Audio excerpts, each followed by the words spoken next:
Back inside the toolbox where our hearts started beating a little faster in anticipation of the end of the California lockdowns. To my fellow 2 million plus doomsayers and naysayers, we got a real chance to get rid of Gavin Newsom.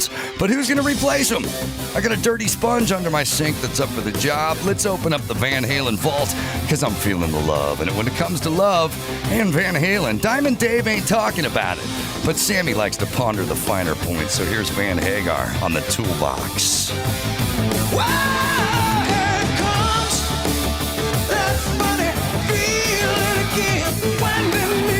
Inside every time we touch. Hey, I don't know, but tell me where to begin, 'cause I never ever felt so much. Hey, and I can't recall getting love at all. Oh, baby, it's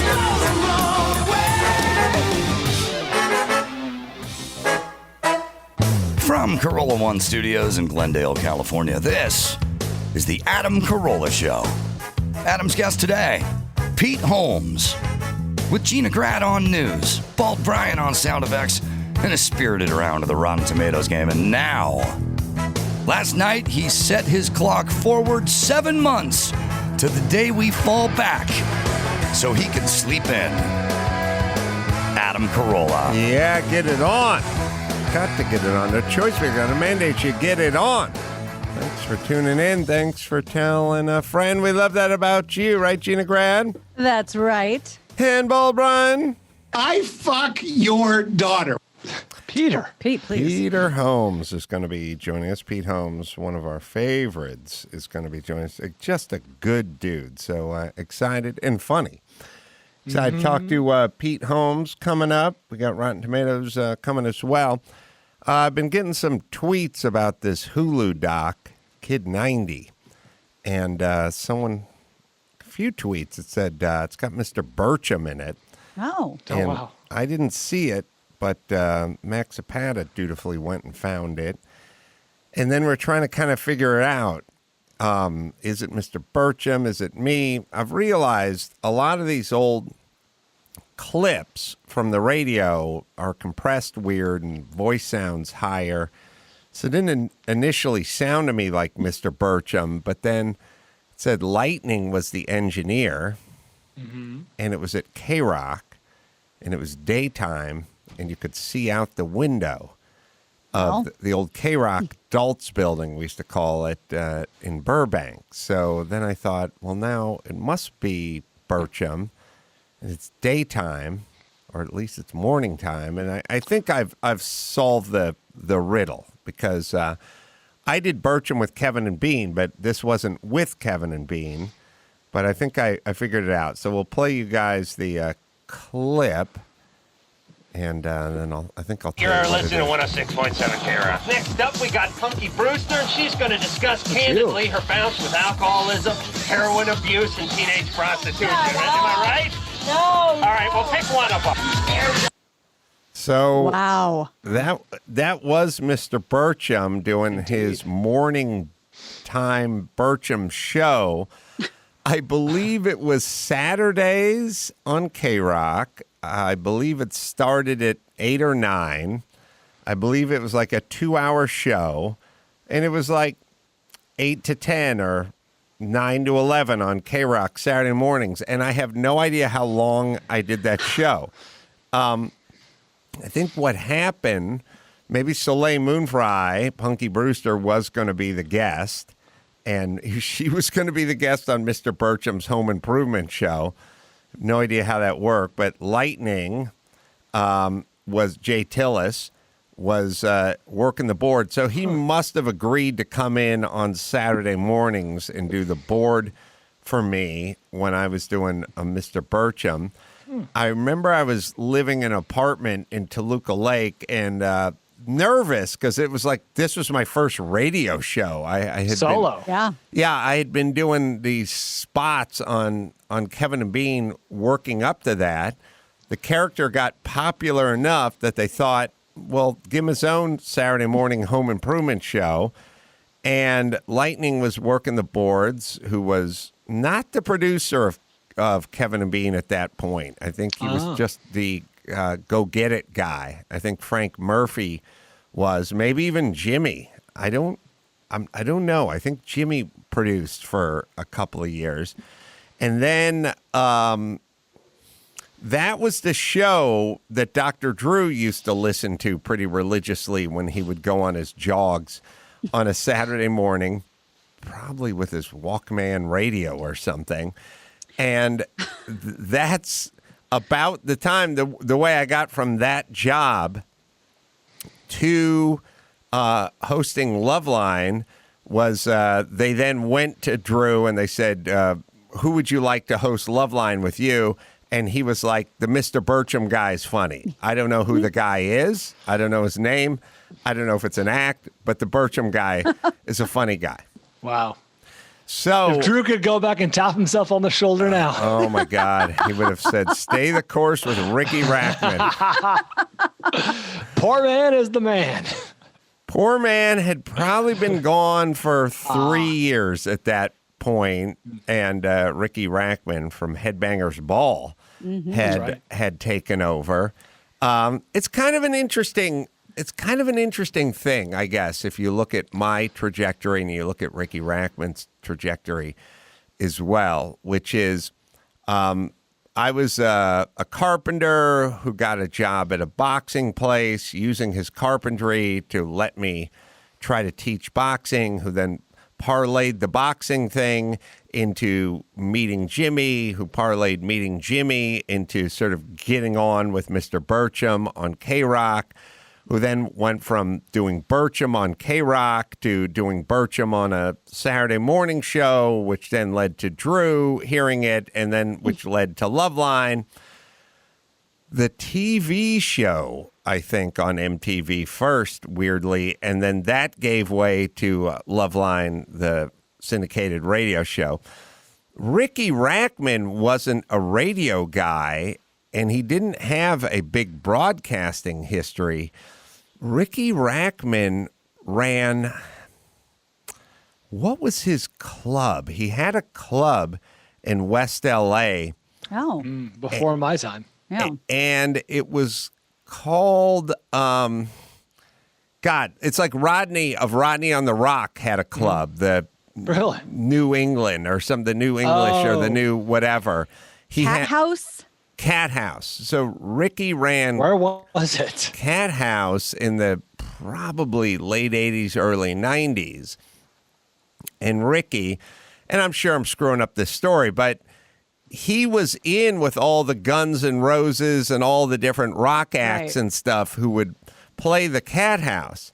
So then I think Ricky's thing with MTV was, I may not be a VJ and I may not have a bunch of reps hosting a show or radio or anything, but if you give me a show, I will get Axl Rose in here because I know Axl Rose. Right. Or I got a Rolodex. I got a Rolodex with all these different sort of hair bands from the 80s and 90s, and I will get them and I will interview these guys, and then you will have a show called Headbangers Ball, and then parlayed the MTV stuff into the KROQ stuff and the Loveline Smart, stuff. honestly. Yeah, but they're both good stories of I may not be the person you think you want, but I do have these other connections. I have something else to offer. I have another skill. I have something else to offer.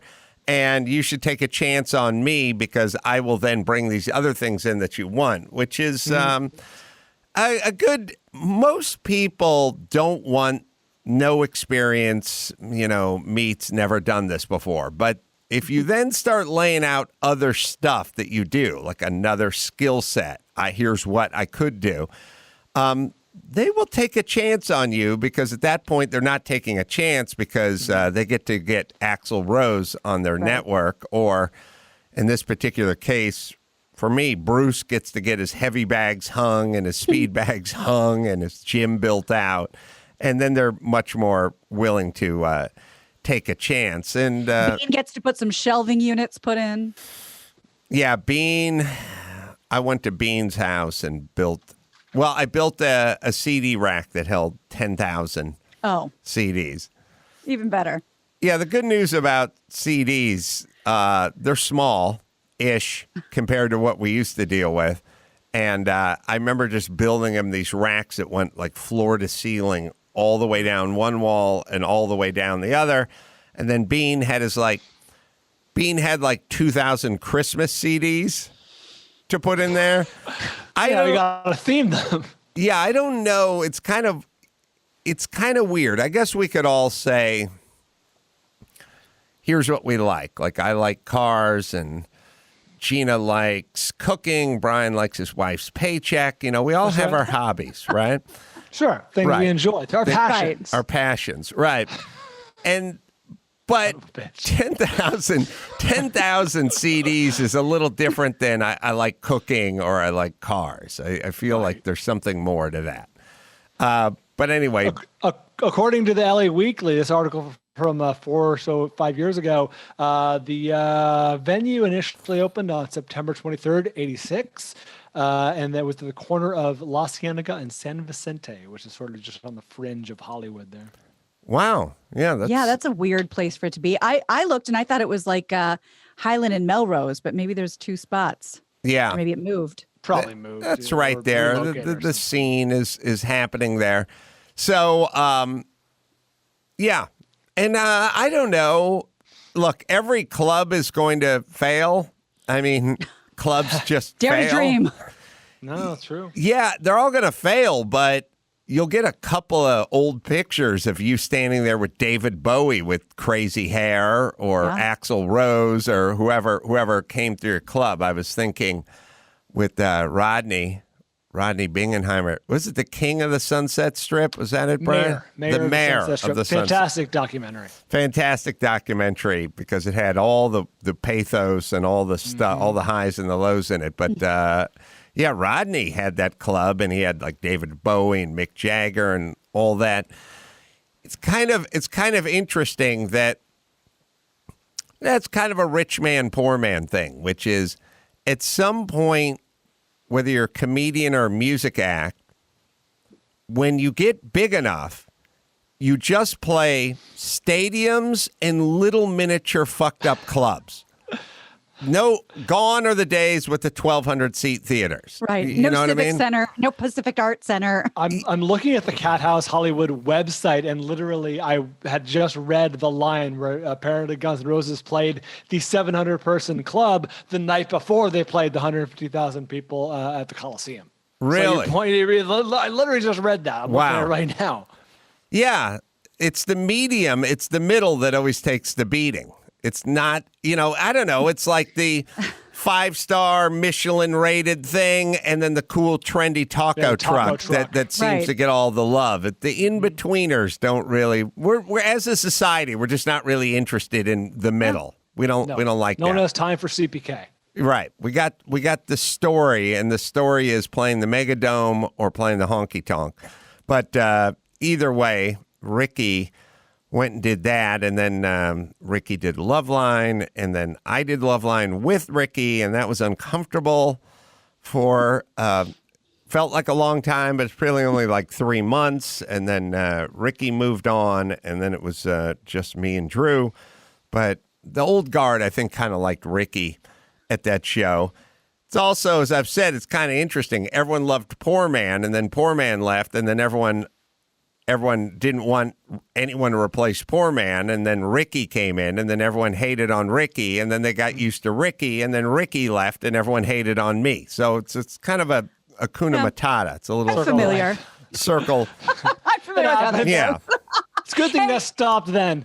The two things that reminds me of is when I think of Poor Man, all I think of are like late night, like in paid programming commercials where he's on the beach with like bikini clad, just chicks running around Venice Beach. Mm-hmm. You remember that? Like it was on Poor Man's Beach Party. There was an infomercial type. They were like Girls Gone Wild. Yeah, like a 90-second ad or something. Yes, you could buy your own airtime, like in the middle of the night or something. I think that was it. Pay to play. Right. And when you talk about Ricky, was this before or after he punched Steckler. Oh, I forgot. Or was that the other way around? Now I'm confusing myself. I'm getting old. I'm confusing myself. Steckler, Doug Steckler, Yeah. was with Tim Conway Jr. for all Yes. those years. I used to always come in and do their show on the way into doing Loveline. They were probably on from 7 to 10 or something like that on Yeah, KLSX. like 8 to 11, I think. Yeah. 8 to 11. I used to be able to drop by at 8:15 and sit in for an hour, and then I'd have to get up and hustle it out to Loveline. But it was sort of on the way, Koreatown, Wilshire, and then I was heading to Culver City, but it was kind of leaving Hollywood Hills. But then Steckler, who was not a young man at the time, Doug Steckler, and a comedian or a satirist, A writer. Satirist, Humorist. Yeah, he wrote for SCTV, that kind of thing. Yeah, right? Yeah. He was kind of Will Rogers-y. Wasn't really a stand-up, but wasn't really a pure writer, but could deliver the stuff, but was sort of a satirist. He walked out of the studio and got cold cocked by Ricky Rackman, because I think that happened at KLSX. Yeah, it did. And I think what happened was, after Ricky left Loveline, he got snatched up by KLSX and started doing the show maybe after Conway and Steckler on KLSX, and they were making fun of him, and he came out, or he came in and punched him in the face. There's a lot of that kind of stuff. It was a bygone era, because I remember when Booger Man choked Jimmy for talking about his penis enlargement on the air. I remember when David Arquette showed up at my studio when I was calling him nuts. You know, the thing about, if you're doing I was thinking about LeVar Burton calling me once at my desk, because I did a movie Men Don't Want to See, and LeVar Burton was one of the characters that was in it with Dick Van Patten or something. Max Batta, you might be able to find movies Men Don't Want to See. It was a Man Show bit. Yeah, I think we've played this one. We have. I used to write quite a few of them, and this was one about a gay couple on the frontier, and for some reason I had LeVar Burton in there, and LeVar Burton called me at my desk and wanted to know why he was in there, and I said, I don't know. It seemed funny. I think he thought I was accusing him of being gay, which I kind of was, but only in the context of this movie that nobody wanted to see. But there were actors playing a frontier gay couple. But is LeVar Burton gay? I don't know. Maybe he was protesting too much, or nobody knows. You got the jump on Brokeback Mountain then.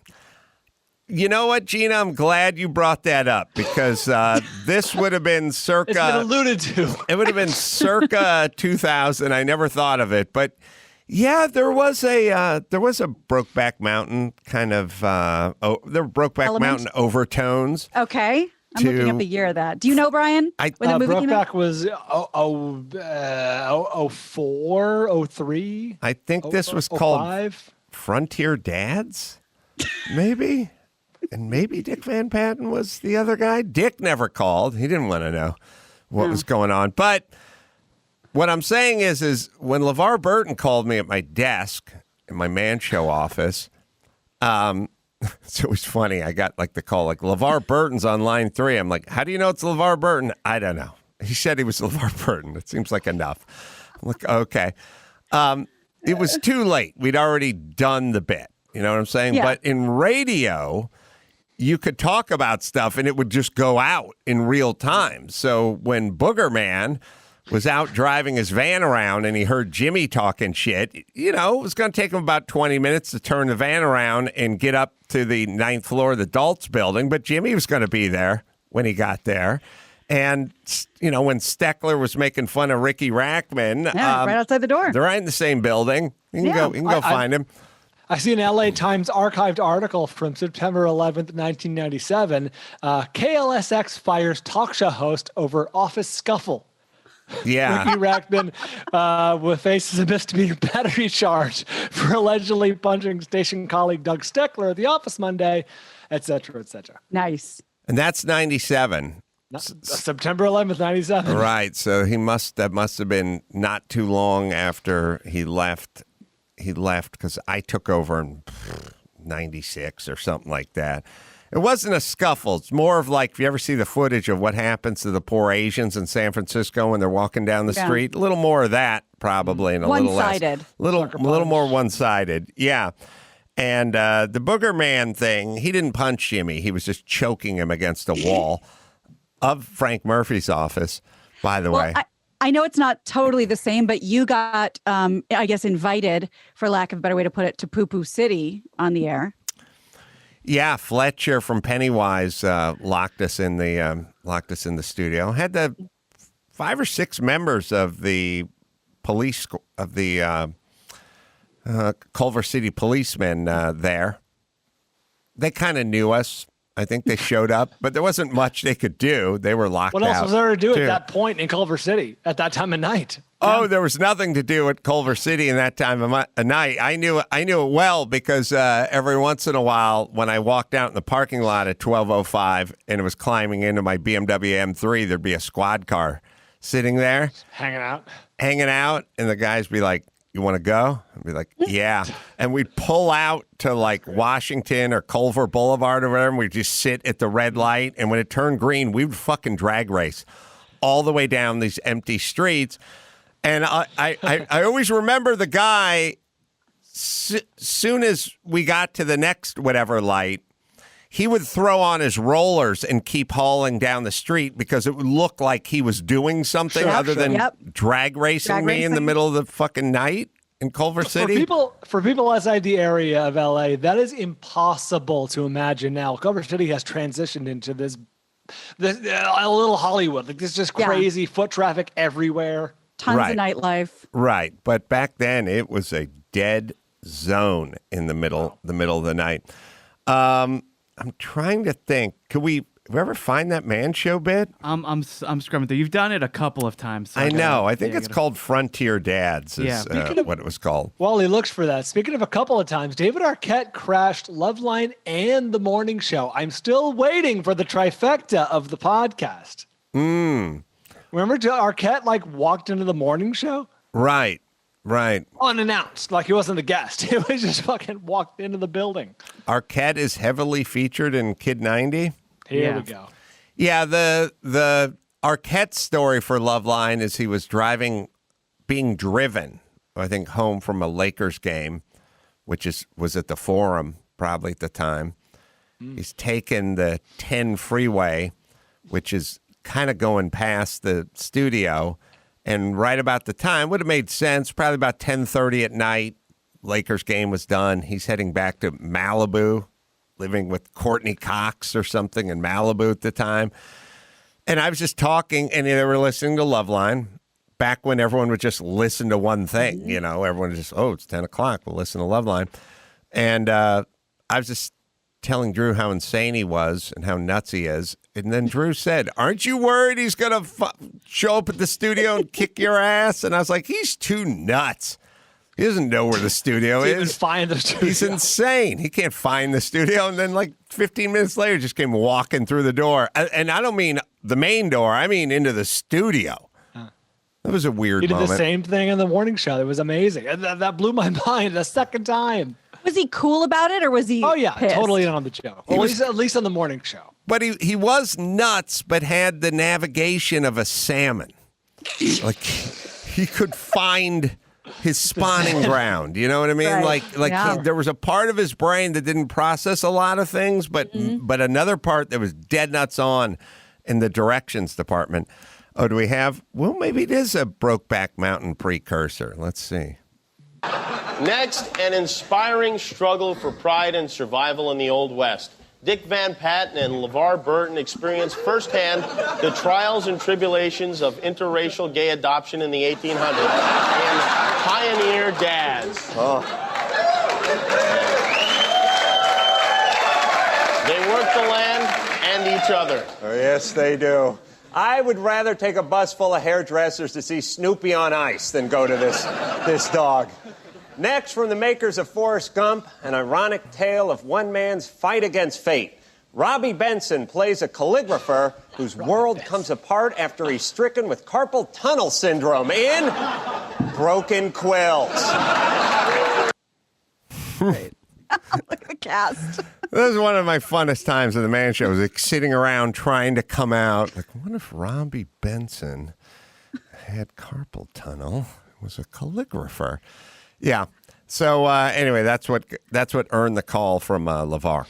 Nice. The other thing is during Carolla Classics, we were playing Albert Brooks, or Max Zapata and Gio was, from 2011 when I went to his office. And then after that, we were playing Judd Apatow, and they both had poignant things to say about the future. And I'll play the Albert Brooks clip. This is from 2011. This is from 10 years ago. It's kind of interesting because it was talking about the book 2031. So he's like had some ideas about what the future may bring. But this was his take on the future of entertainment from 2011.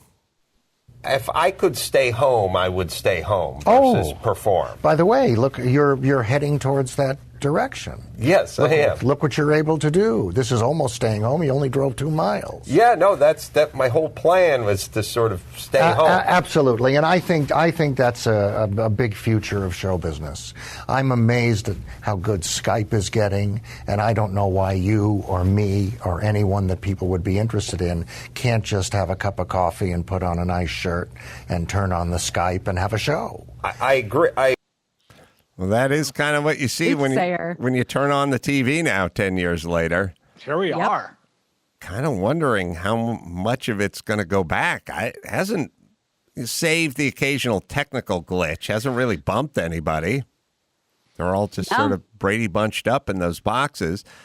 And then there was Judd Apatow. Sorry to piggyback on your point. The only thing that you really miss just notice when I watch like either the TV, like you said, the boxes or live sports is the audience, even just the applause, we're back from break, that kind of stuff. Like that feels, I wouldn't say necessary, but it feels like it's missing.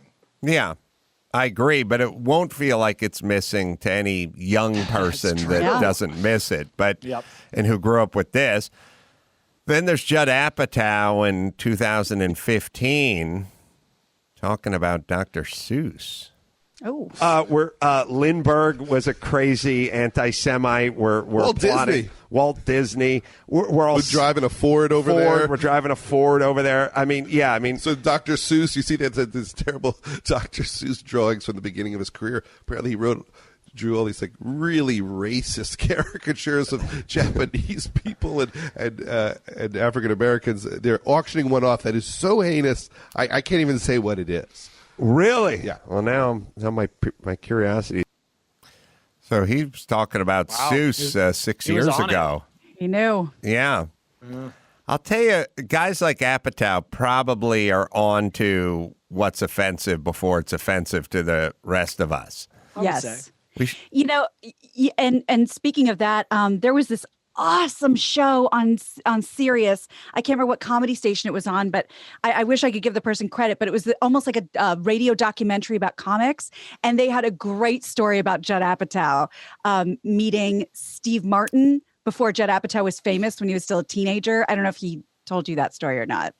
But I can't remember if it was in part 2. God, it was hysterical. He said, he's the biggest Steve Martin fan on the planet and everything. He ate, slept, and breathed Steve Martin. And he finally got to meet him and he asked for his autograph. And I guess Steve just wasn't really in the mood that day and kind of like brushed him off.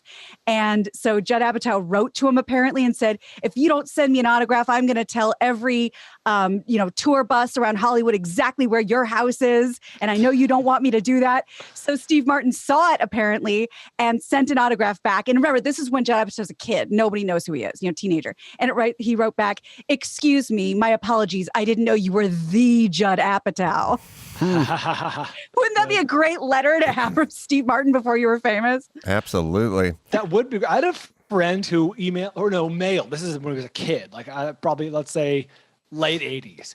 he would mail letters. I remember he had one framed on his wall as an adult. He mailed one to Johnny Carson. He mailed to all sorts of celebrities. He was a free thinker, and it said like, "Hey, if you sign below, if I'm your best friend," and he sent it back like signed, and he has like a framed picture from Johnny, or a framed letter from Johnny Carson that he wrote and Johnny Carson signed that says like, "Hey, this guy, his name is Adam. Adam is my best friend, Johnny Carson."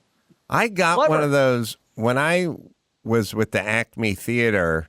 Somebody from Jamaica, Queens, sent a letter to the Acme Theater because we were featured, or I was featured, or something in like the LA Weekly, and this guy would find all that stuff and get the autographs of people who were nobodies. I mean, obviously, I was a nobody back then. I was at Acme, no one had heard of me or anything, and it was like a preemptive strike. Was he investing in up and comers? Smart, yeah, that's like domain names. I don't know who this person was, but I found out later that he got several. It all came from Jamaica, Queens. I remember remembering that, and he would probably get all the L.A. papers and drama logs and varieties and stuff, and if somebody was featured, some young up-and-coming something, he would get their autograph.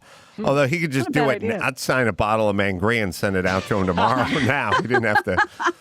He didn't have to do a preemptive strike. All right, Pete Holmes, one of our favorites, is ready. We'll talk to him in a second. First, if you have 10 minutes, you can change your life. Headspace, daily dose of mindfulness in the form of guided meditations and an easy-to-use app. Overwhelmed? Headspace has a 3-minute SOS meditation. Need help falling asleep? Headspace has wind-down sessions. Parents, Headspace has morning meditations for your kids. Reduce stress, improve sleep, boost focus, increase your overall sense of well-being. It's an app. Put it right on your phone and start focusing, people. And we're always talking about the physical. How about the mental and emotional stuff? It works is about the most I can say about it. Backed by 25 studies, 600,000 5-star reviews, and over 60 million downloads. It's Headspace, right, Dawson? You deserve to feel happier, and Headspace is meditation made simple. Go to headspace.com/Adam. That's headspace.com/Adam for a free 1-month trial with access to Headspace's full library of meditations for every situation. This is the best deal offered right now. Head to headspace.com/Adam today. Quick break, right back with Pete Holmes right after this. The Adam Carolla Show presents Pete Holmes' birthday cocktail party for March 30th. Let's see who's on the guest list. The 17th century inventor of farm implements and the namesake of the greatest band with the flute, Jethro Tull. The guy who invented the Bunsen burner, Robert Bunsen. Vincent Van Gogh is here. Please lend him an ear.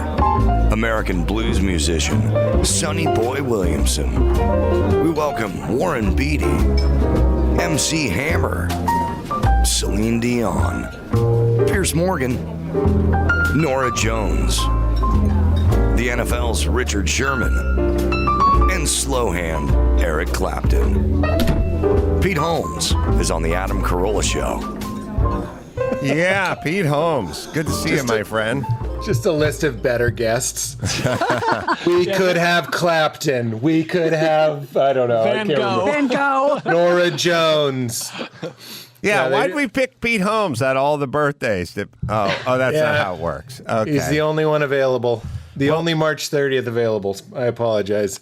Podcast, You Made It Weird with Pete Holmes, available on Apple Podcasts and Spotify as well. And, of course, the creator and star of one of my favorite shows from HBO, Crashing, which is, I always talk to you about it because I'm very sad that show went away. I know it's been a couple years now, but I never know, and I guess I ask you this every time.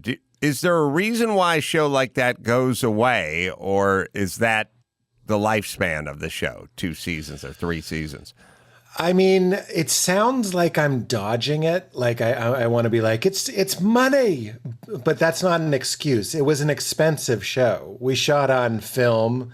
Our producer and director for a lot of episodes was Judd Apatow. I'm not saying he insisted on a huge fee, but he gets a big fee, and film is very expensive, and shooting in New York is expensive. So when you have a show that is watched by like a lot of really cool people, like you watch it, and a lot of showbiz people like it, a lot of critics liked it, but it never crossed over. Like my mom's friends don't watch it. You know what I'm saying? Like it never had that like mass appeal.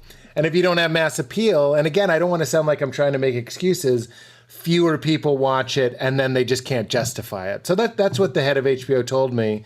And frankly, I believed him. I was like, yeah, everybody's pulling in more money than they're making. Yeah, but I guess philosophically it's best to do a short run how you wanted to do it. Shot on film, the look was great. Shot in New York was great. Yeah. It was such a well-produced and directed and written show. And Pete Holmes was really good as acting in it. That you have the version of it that you want, and then what's the difference between 22 of those and 122 in the version that you didn't like? Right. That's right. I think the answer is like $50 million, but yeah, you're absolutely right. And dude, like I'm not just saying this, but one of the things I'm so proud of about the show is that it was reflective of what it's really like to be a comedian, meaning your goals are small. I didn't want to have a show where it was like, I want to be on The Tonight Show, I want to be on Conan. Like, you don't really do that until you've done it for 10 years. And my character's at the 3-year mark. So, like, his goal, he starts the series wanting to be a comedian. He ends the series, he's a comedian. That's the achievement. And had we done a season 4, again, I guess I'm worried this sounds like I'm bullshitting, but if we had done a season 4, we would have had to done something splashy. We were sort of out of ideas, so it would have been like My Life. I would have gotten a talk show from Conan or something like that. And that's where we would have lost 99% of our people, of comedians, would no longer relate.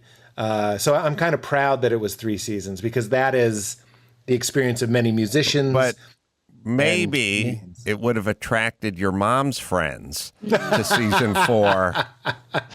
And, you know, those finicky comedians, they come and go, and they're small in numbers. But your mom's friends, that's half the country. Money demo, Adam. That's right. Money demo. That's my problem, is I was making a show that other comedians would enjoy. Well, I know there's millions of us, but not enough to float our budget, for sure. Well, here's an interesting philosophical thing that just sort of reminded me of it when you were talking about making it, so to speak. It's so interesting, and Pete, I'll look for a story from you, and Gina and Brian may have a version themselves. When you're coming up, the stuff that's small seems really big at the time, and like as I think about it, I definitely told more people when I got a job teaching comedy traffic school at Let Us Amuse You Traffic School, spelled like a head of lettuce, which is not funny. But it's for vegans only, vegan comedians. Me and Mike Kaplan. I was probably more excited about not working as a carpenter, but working as a comedy traffic instructor for $89 a class than when I got on Letterman for the first time. I'm sure I told less people about being on Letterman than I did working for Let Us Amuse You. The biggest break and the best part of being a comedian, and the biggest break, is when you lose your straight job. That's the best part. It doesn't get any better than that. And then people complain in my family that I don't tell them about things I'm doing and stuff. But at a certain point, you're just like, yeah, I'm doing stuff. But like the big announcement was, I got the fuck out of Bennigan's. Like that was a really big deal. And that was actually the story that came to mind. Was I was so lucky when I started my stand-up career, when people asked me to open for them, or when clubs asked me to open for them. It was the first time it was Jim Gaffigan. And it was a New Year's Eve weekend at the Cleveland Improv. And I thought I was going to get fired. I had to tell Bennigan's, because you had to work, I think it was like 3 out of the 4 holidays, Christmas, Thanksgiving, Christmas Eve, New Year's Eve, whatever it was. You had to work 3 out of those. And I had to tell them that I wasn't available on New Year's because I was opening for Jim Gaffigan, who, believe it or not, at the time, nobody knew who Jim Gaffigan was, but I did. I was a huge fan of his. And I thought I was going to get fired. and I went and saw The Lord of the Rings, The Two Towers. I still have the ticket stub because the whole movie, all the orcs just represented my income doom. Like they represented, you're going to lose your job. You're making like $100 to open for Jim Gaffigan. You're throwing away your family's stability. You're ending it all. So the Eye of Sauron was the Eye of Bennigan's. It was going to eat my soul. I ended up doing the weekend. They didn't fire me, which was great. But I also remember, dude, being so nervous before those shows. I'd wake up at 7 a.m. terrified that it was 7 p.m. and that I was late. Like you're living in this like incredible heightened state of increased anxiety and fear. And then the weekend was fine. Jim liked me. I didn't kill, but Jim liked me. And then we ended up staying in touch. And then the second time I opened for somebody was Bill Burr. I had the best luck when it came. And again, Bill Burr was Billy Burr. People didn't know who Bill Burr was. And I was opening for him and forging these relationships. And it was just incredible, incredible luck. But going straight, nothing better than losing your straight job, I mean. Yeah, that was the big significance. For me, I was a carpenter during the week still, but I taught the weekend classes at Let Us Amuse You. And just the fact that I was getting paid not to do something I formerly did, you know, when you work at Bennigan's or you work carpentry, you get paid to bust dishes or refill soda jerk or whatever the hell you're doing, swinging a hammer. The idea that you could stand and get paid and talk and get paid, that was a revelation. Oh, it was the best. And, you know, I did both for a long time, too. I was dropping country chicken salads on people's laps on Monday and Tuesday. And I could work the lunch shift because it was in the Loop. It was downtown Chicago, right by the Art Institute. It's a Walgreens now. But I remember in Chicago, they had a new network. I don't know how many in your career, Adam, you've seen, where they're launching some new network. And this was called Stand-Up Comedy TV, or they called it SCTV. And I was like, SCTV is taken. It's already a thing. It's a very famous thing. So that was a huge red flag that it was also called SCTV. But my friend Emily DeRizis, they got her involved in booking it, and they booked me. And then they made this reel. And it was like me and Dave Coulier, I remember. But they used a big portion of my bit in the reel. So they asked me to come by their office. And I remember the CEO of this now defunct network that never was a thing. But he was like, so what do you do? And I was like, I didn't know any show business. I was like, well, I'm a waiter. I work Monday, Tuesday, Wednesday, Thursday. Then every once in a while, I go out for a weekend. And he flipped out. I wasn't there, but my friend Emily, who was also a comedian, I could hear him yelling at her through the wall, like, this fucking guy's a waiter. You brought me waiters. And I was like, what do you think? You know, some pirates also picked up a few shifts when they weren't on the 7 Seas. You know what I'm saying? Yeah, that's a good point. This can't be new. There had to be guys out who were, like pirates. And you can't be swashbuckling all the time. Fucking Gail Sayers bagged groceries, I'm sure, in the off season. The weather's bad. Yes. We're gonna be hanging at our port of call for a while, and you need some walking around money. You need some wham. Yeah, but people did not understand that. And then Emily very sweetly was like, "When you're here, just lie." Like that was sort of my first showbiz lesson, I suppose, was when you're here, just tell everybody it's like hip hop. Like my friend John Roy used to have a joke about no rappers rap about like before they were rich. You have to just pretend you're rich on your first album, even though you're not. It's a great bit. It's so funny because Let Us Amuse You had that exact same lying to the audience policy. Yeah. Which was, I remember you guys like remember having those sort of lucid thoughts in the insane thing that you call your former life, you know? And I was sitting there in the Let Us Amuse You headquarters in Burbank with all the other struggling comedian actor hosts who were the teachers, you know? And the head instructor guy was like, look, people can go to Sears for $19. They can do the Sears traffic school for $19. Let Us Amuse You charges $29. So they're paying a premium. And they're not paying a premium for struggling comics who aren't established. So go ahead, start each class by building yourself up. You know, lay out your resume and don't be scared to embellish.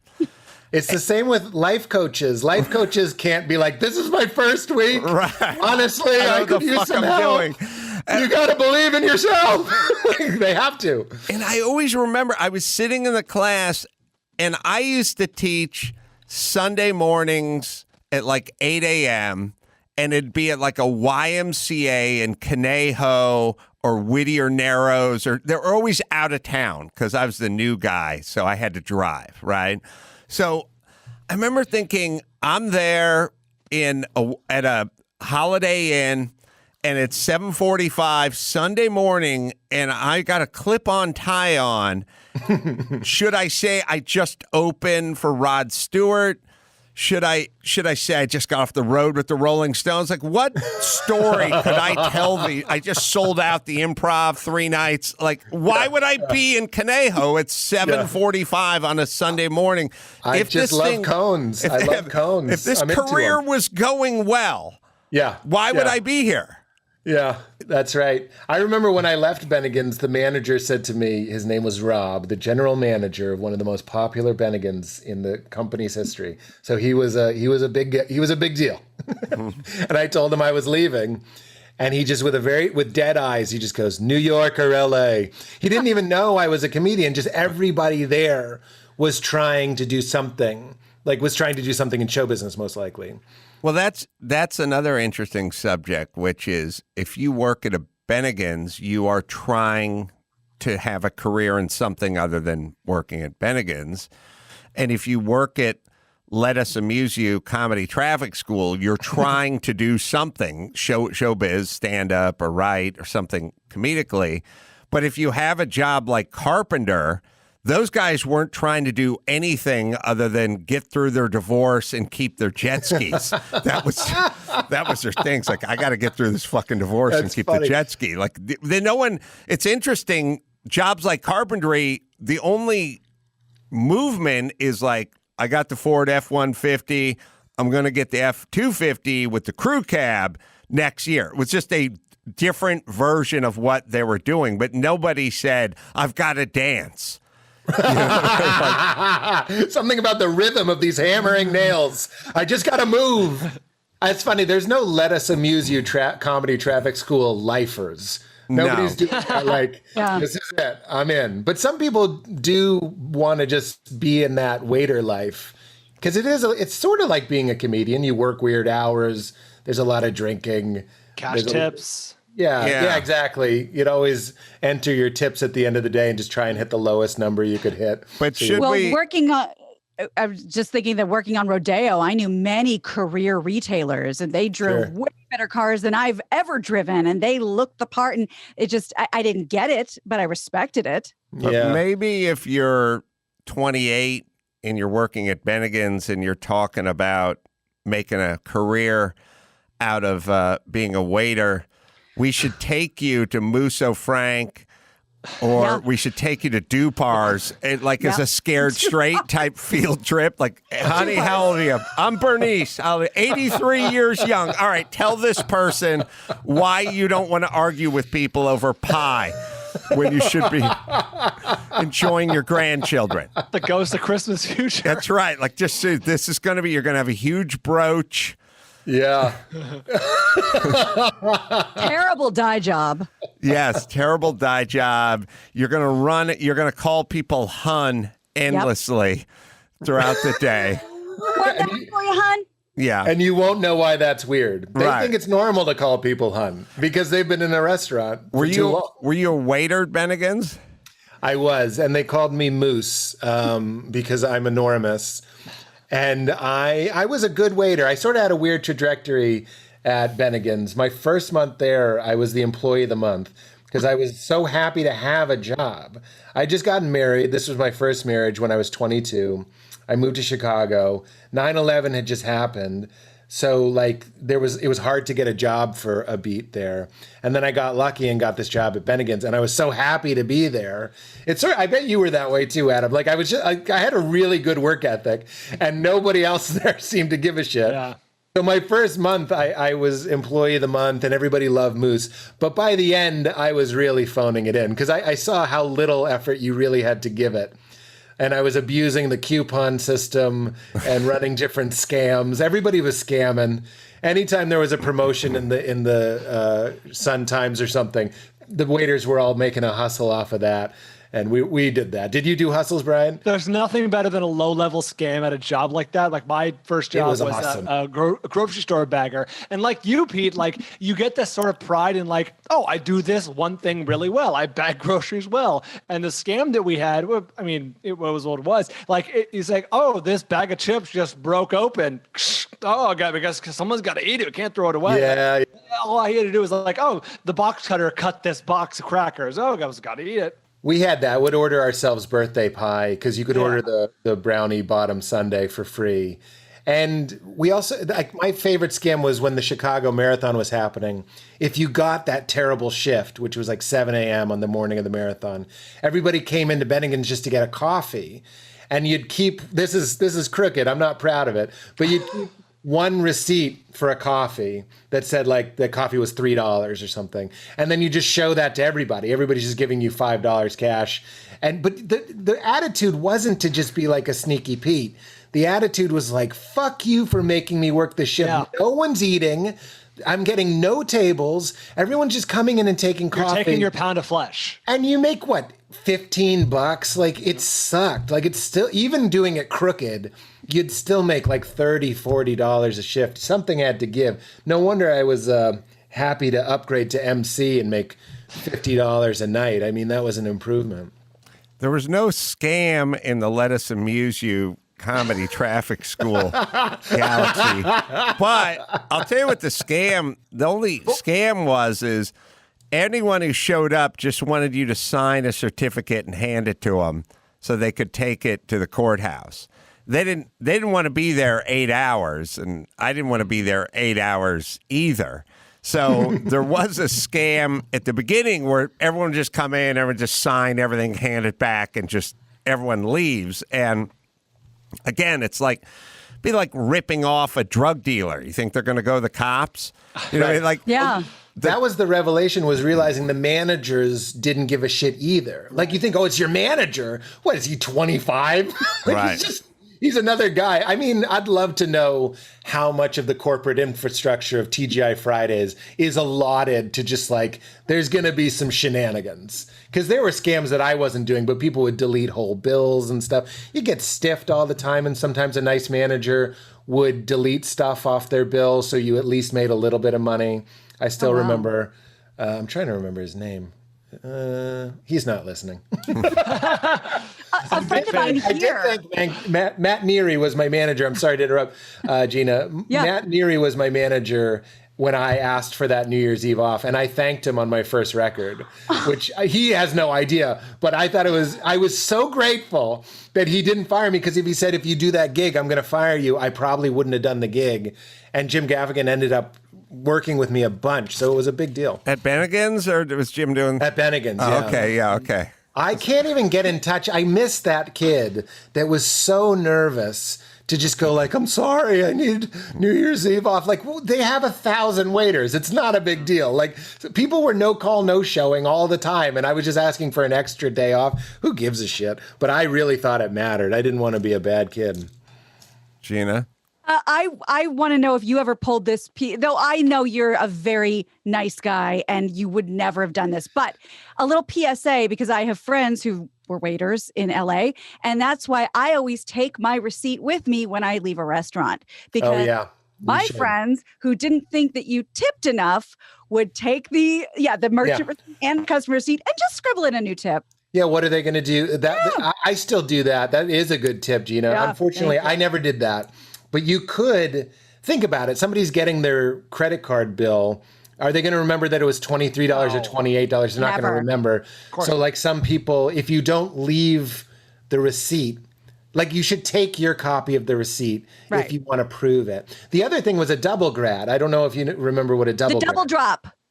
Well, we call it a double grad, yeah. So if a table of 5 or more, there's automatically a 18% tip on there. There were two moves with the double grad, so it's an automatic gratuity. Right. One is if they look like they're having a lively conversation and it's going on an expense account and they don't give a shit, just drop the bill subtly while they're having a nice laugh. They'll just put a credit card on it, you take it, they're not going to notice. I know this is not great. I'm not proud of this. I feel conflicted as I'm saying this, but I also don't feel conflicted because I double grad. I see the gratuities on there and I'll still tip on top of it because, come on, it's a hard job. But if you get a very distinct sense that they are going to look at it, which is most people, I had this whole spiel where I'd go, just to let you guys know, and I played the like, I'm a nice guy, I'm telling you. Mm-hmm. There is an 18% gratuity already on there. It does go on before the tax, so it's a little bit less than 18%. This is literally, I can't believe I remember it. It's like the words to the birthday song. I go, so you don't have to tip over it. Of course, I'd appreciate it if you did, but it's up to you. That's what I would say. And they always would. You have to after that. If somebody goes like, it's more like 15% or 10%, like if you could help me out. But I mean, you got stiffed. I remember this is one thing I'll never forget. I had a lot of bits about being a waiter, but I always think of this one kid who ordered a water. And I said, do you want a bottled water? And he was like on a date. And he said, no, I want tap water. And then he said to his date, I didn't do this on stage. He said to his date, when I drink water, I want to taste it. So he was like appreciating the notes of chlorine, the water purist, and iron, and like and fluoride, and all these things. He's like, that's water to me. Don't take that stuff out. That's extra stuff. Yeah, it's kind of interesting. The bar is insanely low for waiters, if you think about it, because I can't tell you the amount of times I've been out to dinner and I'm paying, and at some point when it's time to do the tip, the person next to you goes, she was really nice. Like, she was good. She was nice, or he was nice. And you always get sucked in. Like, yeah, they were really nice, and we'll give them a big tip. But it's not like they called you a racial epithet and beat off into your Caesar salad or something. I mean, part of their job is kind of showing up and being semi-friendly. It's an act. It's. I was like the kid in Office Space. Remember the guy's like, "You want some jalapeno poppers?" And I was like that guy. So I put on a little show, but I did make mistakes all the time. I remember these two women came in and they got the baked potato soup, which was like Bennigan's standard, and I brought it out, and it was really thick. It had started to like congeal. It's pretty disgusting, but it was like an old soup. And they showed it to me, and they were like, it's so thick. And I still remember this because I went, well, that's just how it comes out sometimes. And I just laughed. And then they wrote on the receipt, they gave me no tip, and they wrote on the receipt verbatim. I remember it because it went right on my heart. Your reaction over the soup left much to be desired. Wow. And I was like, that will hurt. And I still remember it. It still bothers me. So I looked at them as like little sets. It's like little crowds of 2 or 5 people trying to get a few laughs. Some people hated me. I remember I would check in on tables a lot, and somebody was like, it was a young guy, but he was like, you've asked us if we're okay like 5 times. You're welcome. I was like, yeah, after every course, I'm asking, is the appetizer okay? Is the entree okay? Is the dessert okay? And he's like, leave us the fuck alone. I'm like, I'm sorry, I'm giving you a little bit more attention than Arby's. Like, this isn't Arby's. Hey, where do you guys come down on this? Because it happened to me last night. I went out to dinner. I try to do the low carb thing, but the thing about the low carb thing is, and I'm weak. I'm a weak person, but I'll try to do the low carb thing. The thing about the low carbs is you can order the low carb thing. You can go, give me a steak and give me some broccolini, and I'll do the salad, but don't do me the rice pilaf. You know, you can kind of control it. But some places do the rolls. They do the pre-dinner rolls. Off a lot of places do the pre-dinner rolls, and the pre-dinner roll is not delivered by the waiter or the waitress, and it's never discussed.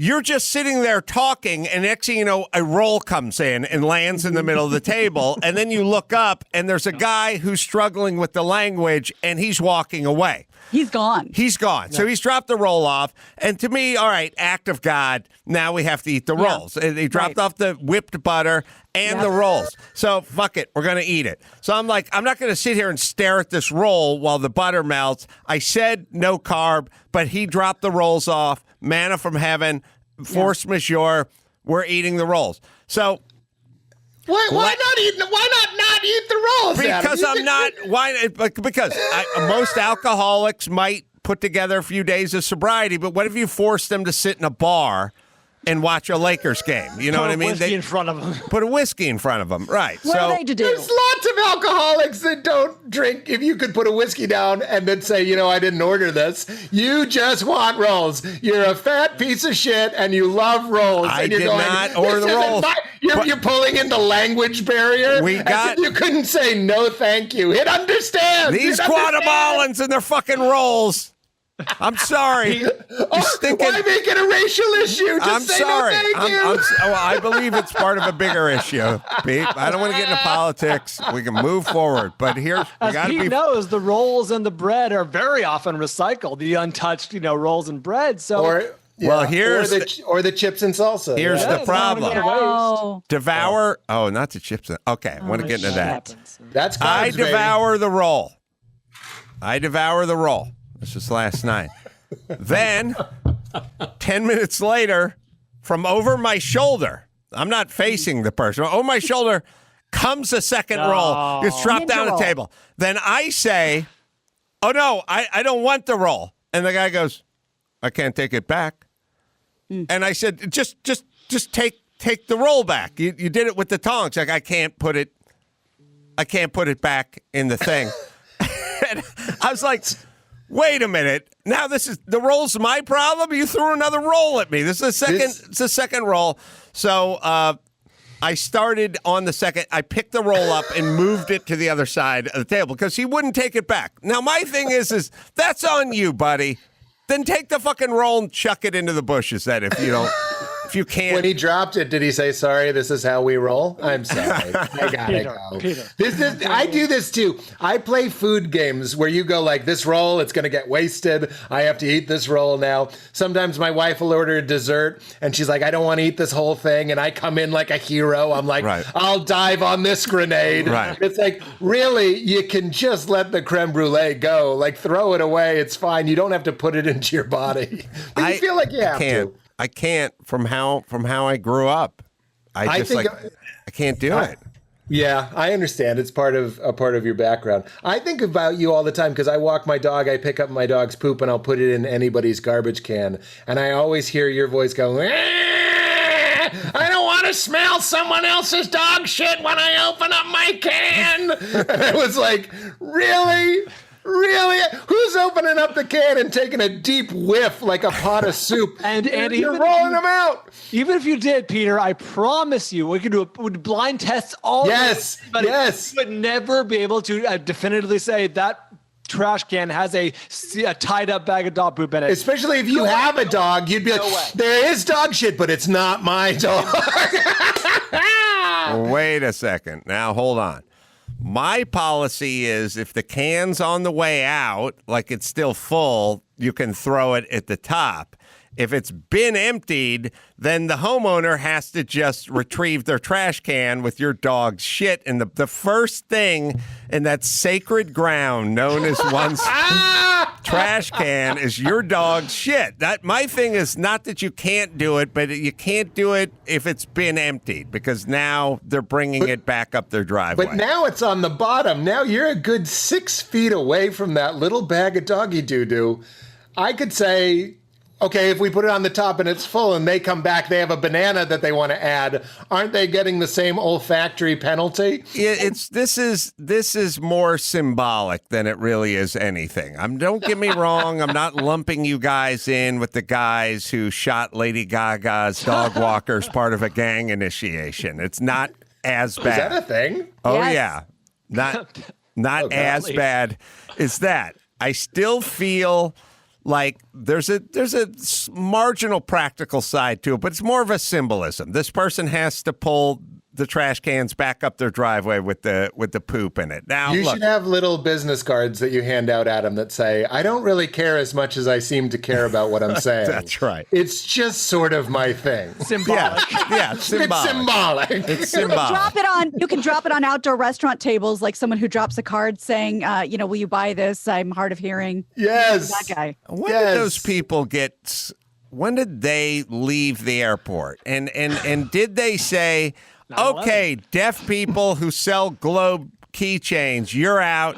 TMZ, you're in. Right, Come on now. right. We've been waiting out there for a while. Like, I feel like there is no more Hare Krishnas or Yeah, no deaf Hare people. The Hare Krishnas moved to the 3rd Street Promenade. Oh, really? They party hard on weekends. Oh my God. They fill up the whole promenade. That's where they went. They went to Santa Monica. Interesting. It's not deaf people, isn't it? Mute people. Well, it's mute. Oh, Yeah. is it mute? It's mute people because they hand you the card The pencils. Right. and pencils. Yeah, Oh. you never know what my policy. I wonder what your policy is, Adam. I have a feeling it's different. My policy is I'm on the subway. Kid's selling candy for his basketball team. My policy is who cares if it's true or not? The kid's selling candy. Here's $5 for some candy. Adam Carolla, sound off. Let's get weird. I'm generally that way as well. What I've been duped into in the past is buying magazine subscriptions from that guy's older brother, and Not Popular Mechanics, Penthouse, Hustler, Jugs, Double D's, all the stuff. It never arrived. It's never arrived. So I do believe that's a straight one-on-one, victimless crime kind of transaction. You want to sell me the bar? I'll buy it. In New York, you see some honest kids doing it now that go, this isn't for our basketball team. We're just selling candy. Because it's funny, people will not do it because they don't want to be duped. But if they just say, that's just capitalism. They're just saying, I bought bulk candy bars, I marked it up, and now I'd like to make a profit. Anybody can be in on that. Well, that's also a lot of panhandling here in LA. There's a lot more cardboard signage that says like needs money for weed and beer. Yeah. Right. And you want to reward that guy. The honesty angle. Yeah. That's right. I see more and more of that. We're in a post era of panhandle. No more pans. I've never seen him handle a pan. Where's the pan? Why is the basketball team candy always candy you've never heard of? Yeah, I know what you mean. Brands, yeah. Jumbo pop. Or something. It's like there's a jumbo? I don't want to return it to race, but is basketball a little on the nose? Like, pick soccer. You pick water polo, and I'm in now because that seems very bizarre and authentic now and specific. Is it brilliant? Or is it brilliant? You want to be on the nose. Your market is like little old ladies from the Midwest. You're a kid from Brooklyn. You go like, what do they think I'm up to? Oh, okay, probably basketball. Hey, we need jerseys for our band. And she goes, that sounds right. Like, that's who they're going for. But when you see a Pete Holmes type, it's time to mix it up. Tell them I'm selling Bibles. I'm looking to play the harp. You don't know how expensive it is to constantly be restringing a harp. All right. Please help me out. That's it. Let me hit Geico, and then we'll do some Rotten Tomatoes. Do you rent your home? Will you do one or the other? And then there's your automotive policy. How about you put them together? That's right. You bundle with Geico. Geico makes it easy. You can go to geico.com, get a quote, see just how much you could be saving when you take your homeowners or your renter's insurance and you bundle it up with your automotive policy. Get to Geico, get to savings, get to bundling at geico.com. All right, we'll take a quick break. We'll come back with Pete Holmes. We'll play Rotten Tomatoes right after this. to that noise. It's a high falsetto voice that can only mean one thing, and you can feel it. Got some names of flicks, and the gang makes their picks, guessing if it's rotten or fresh. If they guess it exactly, we'll get a bonus 5. It's the Rotten Tomatoes game. You know how we do it. Give me the Rotten Tomatoes game. Now it's time to play it. The falsetto. Where's the Barry Gibb high note? You got to watch that doc, man. It's so interesting. Is it good? Oh, yeah. I mean, all docs are good, but that the Bee Gees is really an interesting documentary. I almost put it on yesterday, but I didn't want to gamble it. I was like, what a snooze. But I'd love to watch. Oh, it's good. Really? Oh, yeah. Good story? Yeah. And there's a lot of loss in there, too. It's a lot of tragedy. And not as much disco as you might think. Mm-mm. Oh, really? No. Right? Interesting. Not at all. Yeah. They sort of turned disco when disco was popular. There's got to be a disco now. Like there's something we're either doing comedically, like we're doing something that later will be mocked. It might be this. Remember when comedians were guessing Rotten Tomatoes scores? That was fucking disco. This is timeless. I like it. I'm in. Well, speaking of that, we did it, guys. We've officially been quarantined for a full year. And over the past year, we've dedicated multiple rounds of the Rotten Tomatoes game to celebrities who contracted COVID-19, only to recover and get back to work. And by now, frankly, if you haven't gotten sick, you're doing something wrong. So here we go again. Round number 4 of coronavirus celebrities. Oh, wow. First up, Hugh Grant. He announced in November that he'd contracted COVID-19. I believe I have COVID-19. I tried. That's really good. I'm a guest. I tried. I don't have the swooping hair, but I tried. I didn't know he got the COVID. That's sad. Yeah, he explained that he had some strange symptoms like excessive sweating, loss of smell, and feeling like his eyes were too big. I do believe I have excessive sweating. And he could say that exactly what you just said, but so charming. Should be noted, those are also the side effects from watching this quote-unquote satire co-starring Dennis Quaid, Mandy Moore, and Willem Dafoe about a stressed-out president, a conniving singer, and America's most popular TV talent show host from 2006, American Dreams. Oh, good Lord. Ooh. Never heard of it. This was a TV show, wasn't it? I kind of remember this movie. It says it's coming soon, guys. It hasn't come out yet. Be on the lookout. All right.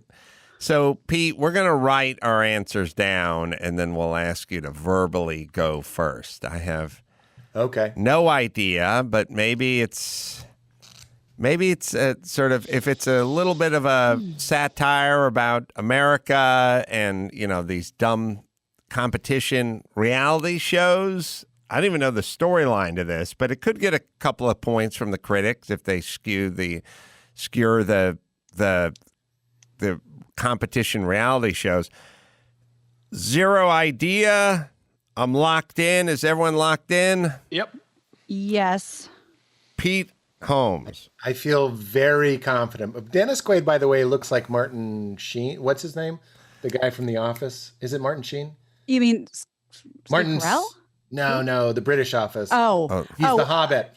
Yeah, Sheen. Martin Sheen.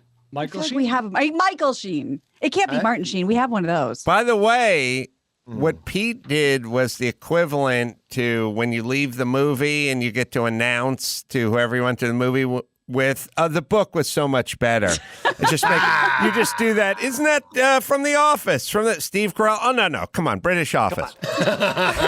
You just got better than all of us. I know. I felt so good. I'm very, very confident that this is exactly 34%. Oh, wow. I am very confident. Something about Hugh Grant's face, that smile says, this is a piece of shit, and I know it. This is a 34. I went in on 49. Total shot in the dark, 55. 41. American Dreams is rotten at 38%. Oh, nice. Very close. Very close. I also was Price is Right. I $1 to all of you guys. Yeah, you did. How would Hugh Grant congratulate you on being so close to the Rotten Tomatoes score, Pete Holmes? I just want to say that very, very dashing and frankly a bit humiliating, but not the worst thing I've done in my career. There you go. Sorry. Ellen did the worst thing I've ever done, or in the middle. No, it's good. It basically, that's the American cheese of impersonations, which is it's not good cheese. It's American cheese. Yes. You know what I mean? And it's satisfying. And if We're you just make glad it real someone cheese. brought cheese. Right. There's cheese. Don't Right. be mad. He made cheese. We all know it when we see it. That's right. And then it goes downhill from there. Well, Ellen DeGeneres cleverly waited to announce that she'd gotten sick from coronavirus so that people would forget how terrible she'd been treating her staff. Of course, she's had great success in both film and TV work, including this film about the making of a reality TV show, not to be confused with The Truman Show, which came out around the same time. Oh. This film co-stars Matthew McConaughey, Jenna Elfman, and Woody Harrelson from 1999, Ed TV. Oh, yeah. Forgot about this one. I couldn't have confidently told you a movie she's been in.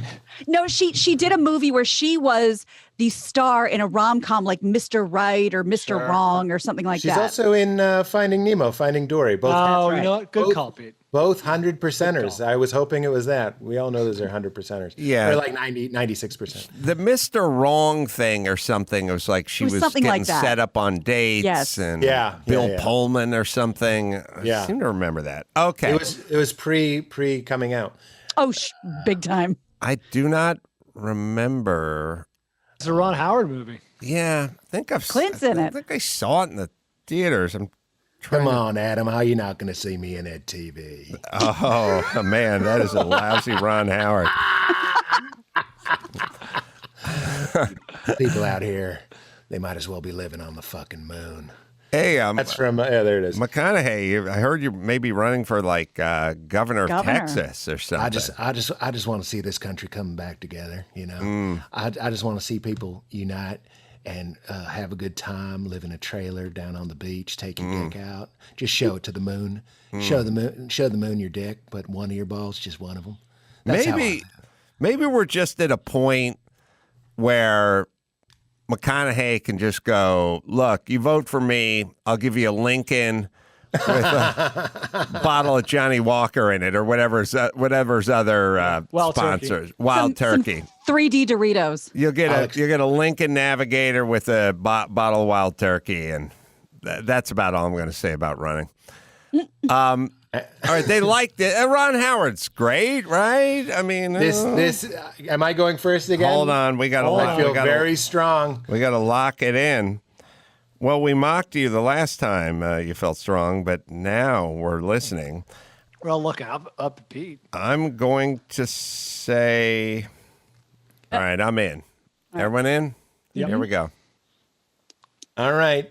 I feel very strongly that this is 73% exactly. This movie, 73%. Ron Howard. Wow. Brian? I think Pete went to the well one too many times with the feel strongly. This is not a good movie. I said 49. You're wrong. You're wrong. Yeah. I know people love The Truman Show. This one got kind of lost to history. I said 52. I'm telling you, Hollywood is not going to turn its back on Ron Howard. Yeah. I'm telling you. But it will turn on Matthew, hence Surfer Dude. I went with Mr. McConaughey. I went 71. Wow. I can't help but TV. notice that we're very close. We're very close. Ed TV is fresh Really? at 64%. Just fresh. Just fresh. We got a game. We got a game here, people. Well, it wasn't until January of this year that Dave Chappelle's team released a statement that the comedian would be canceling shows in Austin after testing positive for COVID-19, adding that he was receiving daily testing and was asymptomatic prior to creating his... I'm asymptomatic. I got the COVID. I don't give a shit. That's also my Aziz and my Ross Perot. I was going to say, how is that the best one so far? I never claim to be good, but I'm here to have fun. I like that one. Well, prior to creating his now iconic Comedy Central TV series, Chappelle led the cast of this stoner classic about three slacker friends who attempt to sell stolen pharmaceutical pot in an attempt to raise bail for their friend. Harlan Williams, Jim Brewer, and Guillermo Diaz also star in 1998's Half-Baked. I knew it wasn't going to be Robin Hood Men in Tights. This is a fun movie. This is a funny movie. This movie is definitely enjoyed by a cult hit, but that definitely means it's got to be rotten. It has to be. I have my guess. There's been a whole slew of slacker stoner movies. I'm never attracted to slacker stoner movies because I feel like you need to be stoned to enjoy them. Agree. But I've never seen this, actually. But people like this movie. There's some good laughs in this movie, for sure. People like this movie, not critics. It's a good point. You know? Critics kind of like the weed, though. Chappelle in The Nutty Professor was great. You guys remember that scene where he was playing the comedian? Yeah, he was the comedian, Reggie. It's too hard to watch that scene. It's so good. It's sad. Why does it make you sad? Wait, are you talking about the scene where he's talking making fun of? Yeah, he's being mean to him and embarrassing him in front of his date. Oh, he I hate roasts that. him for Yeah. being big. Yeah. And this is also before we loved Chappelle. This Right. is He was barely known. Right. This is pre-loving Chappelle. This is like you have mail, Chappelle. Hey, You've got mail. You've got mail. Pete Holmes, in your Chappelle voice, yell, "Women be shopping. Can't stop a woman from shopping." It's going to make me laugh. Chappelle wouldn't do that. He did in that movie. That movie. He did? Yeah. Women be shopping. Can't stop a woman from shopping. It made me laugh. Now a Chappelle impression is like J.L. Calvin has a great one, and it's really low. He doesn't do that kind of his comedy voice anymore. He's more very, introspective. Yeah. It's our new philosopher comedian Chappelle. Go ahead. Well, it could be from finding his voice or a certain comfort on stage, or it could be from smoking 3 packs of cigarettes a day for the last 25 years that he's just kind of brought it down. I love smoking. When I call Neil Brennan, I always go, "Season 4, we're doing it."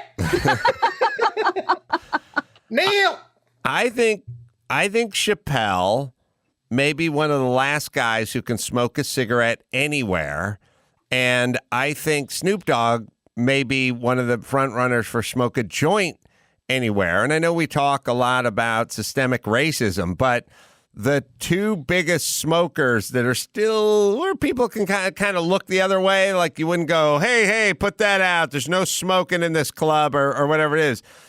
I always believe Chappelle does it just to let everyone know I get to do what I want. Do you? Well, that's what George Burns said a cigar was, because the smell of a cigar is comedy. It's like, I'm going to do what I do, and you have to deal with the smell of my comedy. Mm-hmm. And that's what he's doing. He used to smoke when I was working the Boston, and that's when like those laws were newer and very, very serious. And it was really fucking badass. It go up for 2 hours. All right. So Brian said it was funny, but we don't know. And Brian could have saw. Has no one else seen this? No. No, Brian, there's some laughs in this for sure. You were a little younger and a little more malleable back then.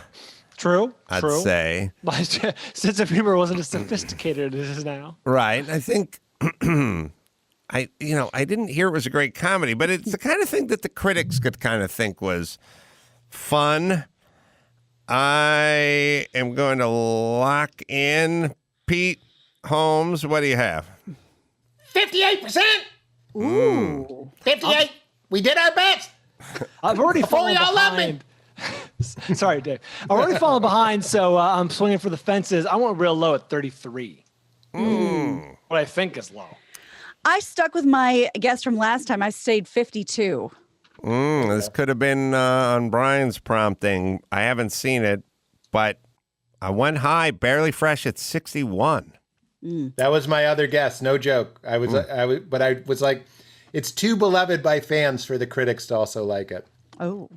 Half-Baked is rotten. Yes. At 29%. Oh! Yes! Bingo! Oh, Oh, Brian, but We're this back, is funny. baby. This is a funny movie. I stand by. Hey, Tommy Boy's like 50. Like, this movie has some laughs, but critics certainly thought it was stupid. 81% audience score. Yeah, it's got some laughs. All right. Bob Saget has a great cameo in this movie. Gwyneth Paltrow has had an interesting career, somehow maintaining a very charming on-screen persona while constantly baffling people by selling odd wellness products like vagina-scented candles. She announced last month that she's a COVID long hauler and is still suffering from fatigue and brain fog. Let's go back to a simpler time. 1998, when Gwenny Poo missed a London subway train, therefore altering the course of her life. Two parallel scenarios of one woman's romantic life play out in 1998's Sliding Doors, baby. I have no idea.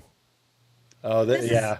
What a This is like a fun kind of parallel universe, movie. It's not your average rom-com. Is she I playing know, I don't watch two rom-com. Gwyneths? She's playing both Yes. parts? Yeah. Her Frumpy life brunette. diverges. Yeah, frumpy brunette Gwyneth, hot blonde Gwyneth. Uh-huh. Right. Ruffy. This played at the movie theater I used to work at in Lexington called the Lexington Flick, and we only showed pretty good movies. That's a little clue I'll share with everybody. You guys all knew this. Did y'all see this movie? I've Saw seen parts of it it in college. once. Yeah, I saw I've the seen it credits before. like 72 times when I was sweeping up. Isn't she British in this or in one of the timelines? I don't know. Yeah, doesn't this take place in the tubes? So, something like that. I have The tube. zero idea, but people liked Gwyneth. This is like right after Shakespeare in Love, isn't it? I think it's right before. Right I don't before. remember. It's before. You're right, Brian. This is before Shakespeare in Love. This is when we were starting to heat up. I think this on was the Gwyneth's Paltrow. first big starring role. If I like headlining a movie, I think. Yeah. Maybe Emma was before. That. All right. All right. I got to make up some points. I have no goddamn idea. I just don't know. I could be low. I feel like I have to take my guess and then subtract 10 points. That seems to be what happened. All right, I'm in. Pete? Same. I'm going to say 74%. Ooh, right there with you. 72. Ooh. I said 74. I might be low. Crossed it out and put 75. Well, I'm either out or in first place because I won 44. I've never no idea. Sliding Doors is fresh at 65%. Oh. There's your 10 points, Pete. Yeah, I should have dropped it. 10 points. But wait, was I the lowest or was Brian the lowest? 72 for me. You son of a bitch. Well, finally, we come to Nick Cannon, who announced just over a month ago that he would be temporarily stepping down from hosting The Masked Singer to recover from the Rona. His film debut was back in 2002. Is he still selling turbans? Because I want one. Oh, yeah? Yeah. I think Nick Cannon has a line of turbans. He often wears a turban, yes, like a designer fashion turban. Gina, how long you gonna wear a turban before you're approached by Big Turban? Yeah. My bad. And they You're want right. to get like a signature series. That's right. You know what I'm saying? With like jewel encrusted in the middle. Yeah. Sure. Yeah. For the weekends. Just a Right. standard turban for weekdays. Right. Trying to think who else wore a turban. And is that a turban? Or is there Yeah, another that's a- name for it? No, it's a turban. I That's feel a like turban. not since Eartha Kitt. Maybe Eartha She Kitt. rocked a turban. Erica Badu. Yeah, she rocked a turban. The I was fourth thinking more. level of Punch Out. Mike That's Tyson's right. Punch Out. He had King Tiger. Oh, King Tiger. When the gem flickered, he was gonna That's right. punch. He's gonna go at you. I was thinking more Norma Desmond. A lot of old Hollywood. She wasn't in Mike Tyson's Punch Out, Gina. No, I don't think so. Does Nick Cannon sell turbans? Or, if not, can I buy one of his many personal personal collection. turbans? Yeah. I'm not seeing that he sells turbans, but What? he does wear Come them on. often. Get him on the phone. He's Yeah. leaving money on the table. Jesus Christ. Brings the turban back and then doesn't even wear it. All right. I mean, sell it. He's wearing it. All right, sorry. Nick Cannon's film debut was in 2002, starring as a talented street drummer who finds himself in over his head as he attempts to win a Drumline championship for his university's marching band. Orlando Jones and a young Zoe Saldana co-star in 2002's Drumline.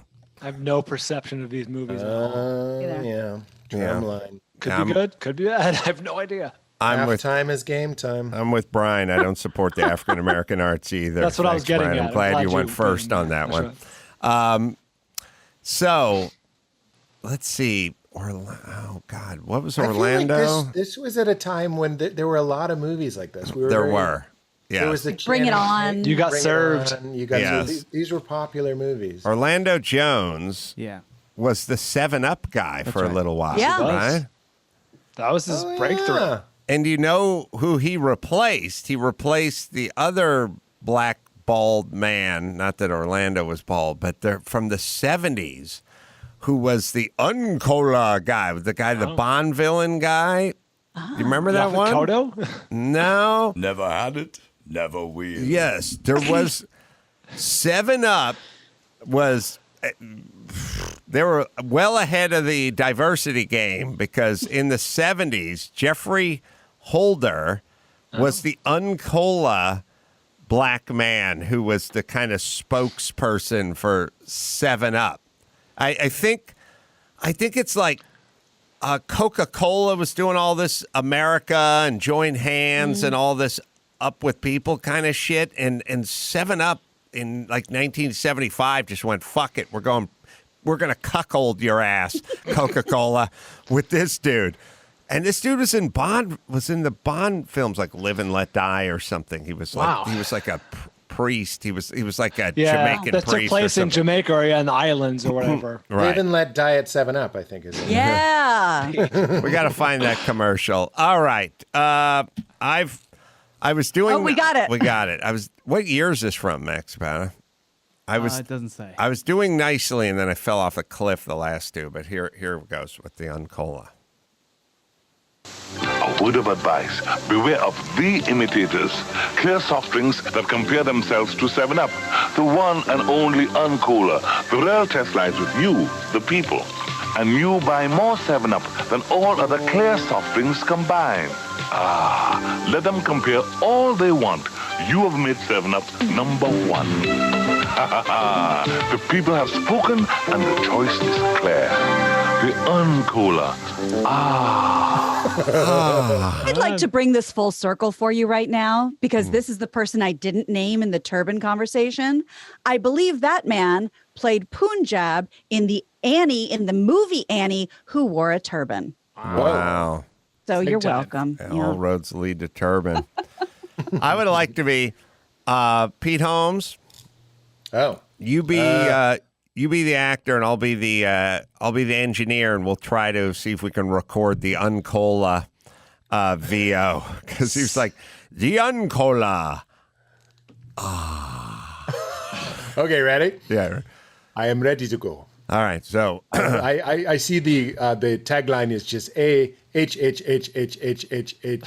exclamation point. Yeah, so you say the Uncola, and then you go and we'll just lay that in over the visual. Please don't give me a read. That's very condescending. No. Okay, sorry. Don't give me a read. Yeah, no, I'm just saying what I got the guys from the ad agency here.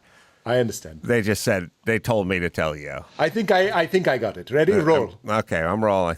Roll on rehearsal. Let's roll. The Uncola. Yeah. All right. Was that good? You know, I'm glad we rolled on it. Yeah. No. I think I know the problem. Let me try it again. Okay. Mm-hmm. Right. 7-Up. Are you rolling? Yeah. No, I'm rolling on the. I'm rolling on the whole thing. Yeah. Just keep it going. 7-Up. The Uncola. Oh my God! I'm coming. Okay. Oh my God! I'm coming. A clear soda.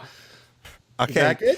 Yeah, just judging by the looks of the guys from the ad agency and some of the representative executives from 7-Up, I'm just looking at some of these guys right now. They're not saying anything. But okay, can I just say how much I'm degrading myself by even doing this fake nondescript Caribbean accent. Just take what I'm giving you, okay? Last take. What? Okay? Wait a minute. This is the last take. That's not even your normal accent? No, I'm not from that not real place. This is a stupid campaign. But this we is the hired last you take. based on the James Bond, Live and Let Die. That was fake too, baby. What? I'm from Queens. Next thing you're going to tell me that wasn't a real mini submarine he was traveling around in. 7-Up the Uncola. I shit a little bit. All right, I'm out of here. Okay. Send the check to my agent. All right, let's dig out that audio. Let's piece it together. That's good. It can be worked out. Find one even earlier than that one. All right, sorry. What movie were we talking about? Drumline. All right, according to my calculations, I'm way out. I got to get this one dead nuts on. I have halftime is game time. All right, not a bad. Sorry, wait. slug Before line you there. say, did Pete go yet? I haven't gone yet. I'm going to write mine down. Oh, okay. I have no GD idea. I'm going to have... What year? 2002? 2002. 2002. Yeah. All right. I'm up at Bennigan's. This is coming out. I'm up at Bennigan's. I need a break. I'm going to see Drumline. All right, I got it. Go ahead, Pete. I'm going to follow my own rule. I thought it would be 61, but I'm going to drop 10 points and say 51 and see if it works. Wow. Interesting. Total semi-wild guess. I don't know much about this movie, but I'm guessing the production is spectacular, and I'm guessing the largely diverse cast makes it have a floor, so I went with 76. Interesting. In 2002, I was a coat check girl at a pub in Times Square, so I couldn't afford to go to the movies, but I went with 72. In 2002, I would have been probably doing Letterman and then later handing my coat to Gina Grad. That's right. As I went in to enjoy the restaurant she worked at. I went 47 because I gotta hope it's rotten and try to get back into this game. Drumline is certified fresh. Wow. 82%. Oh, damn. Time. Big Higher than the audience score. Yeah. Wow. I think there may have been a little affirmative action here, but who knows? Who knows? I don't know, man. These movies are super fun. First of all, I think that's offensive. And two, I think these movies were way Hold funner on. Pete than Holmes we is wanna think against it is. affirmative action? No. That's what I heard. That's what I exactly heard. what I heard. That's what I heard. Put that in print tomorrow. I'm firmly taking a stand on your own show, Adam. On your own show, I'm throwing it back in your face. He's tired of mocking Jamaicans, and now he's moved on to mocking affirmative action. Well, the HuffPo should have a good time with this. Sorry. How dare you? Oh, my God, did I crash and burn. Gina Grad, congratulations. You made the podium again. Thank you. All right. Pete. What's up? Coming in with a big time score of 82. Okay. Hey. Adam Carolla. Adam Carolla fell apart at the end. I did. With 106. Oh, boy. Good enough for fourth place. That's not good at all. No. Where does Wait, Pete's you want- 82 put him on the podium? We'll find out. Bald Brian coming in with a score of 49. Shit. That is a little bit better than Pete's 82, leaving us the one and only Gina Grad. You want a low score? She was the dark horse in this. What is this, the Mad Magazine board game? Alfred E. Newman. Coming back against all odds, Gina Grad. Congratulations on second place with a score of 58. Bald Brian wins. God damn it, Brian. What a great game. His reign of terror.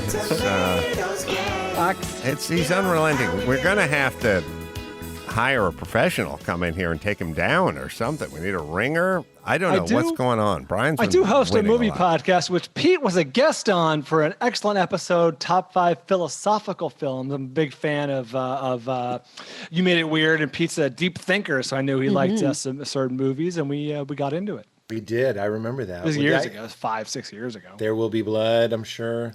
think Jesse James might have been Jesse on James, there. yeah. All my favorite turn of the century repressed men movies. Do we? You have another Uncola commercial? We'll see if we can find that. There's got to be there's an early. Ooh, there's another one. Let's see if we can hear him again. For some people, cola has become a taste habit they find hard to break out of. Yet if they would only pour a glassful of crisp, clean-tasting 7-Up, they will find it's remarkably easy to enjoy a taste. So light and refreshing. You know you love the taste of 7-Up. Marvelous. So why let the taste habit keep you bottled up? Don't you feel good about 7-Up? By the way, no caffeine, not an advertising point for me. That's not helping. No, not helping me. But I liked Pete's impression where the guy came over the thought of a clear soda. Yeah, it's the only way he can Specifically. All right, we'll do the news in a second. First, a quick 15 seconds. Simply Safe. You can get it all set up in about 30 minutes. You customize your system, get a free security camera. 2 eyes, simplysafe.com/Adam. Up and running. It'll show up at your door in about a week, and you put it up in about 30 minutes at simplysafe.com. All right, quick break. Come back with Pete and the news right after this. Give me the news with Grad, news with Gina Grad, breaking, viral, weird crime, protest, politics. Give me news with Gina Grad, stuff they saw on TMZ, Joe Biden, Kamala, meet news with Gina Grad.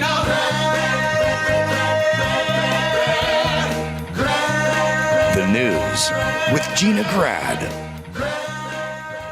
Well, there is a man in Norman, Oklahoma, who's in a little hot water this week. He's an announcer for an online broadcast. He directed some pretty racist comments toward the Norman, Oklahoma girls basketball team ahead of its quarterfinal matchup with Midwest City on Thursday.